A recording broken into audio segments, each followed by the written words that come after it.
Allohni taniganingizni aytasiz-u, lekin uning buyruqlariga bo'ysunmaysiz. Ikkinchisi, Qur'oni Karimni o'qiysiz, ammo unga muvofiq yashamaysiz. Hazrati Payg'ambar alayhissalomni sevishingizni aytasiz, lekin u zotni o'zingizga rahbar qilmaysiz. To'rtinchisi, shaytonning dushmaningiz ekanini aytasiz, ammo uni o'zingizga do'st tutasiz. Jannatni yaxshi ko'rishingizni iddao qilasiz-u, biroq unga loyiq bo'lishga harakat qilmaysiz.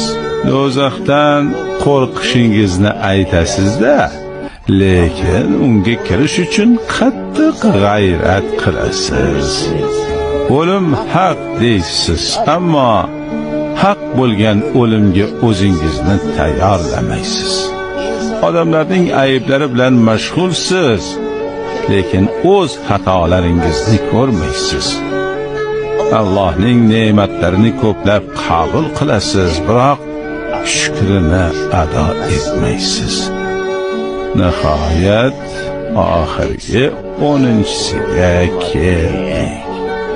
O'liklaringizni ko'masiz, ammo bir kun kelib o'zingizning ham ko'milishingizni aslo aqlingizga keltirmaysiz.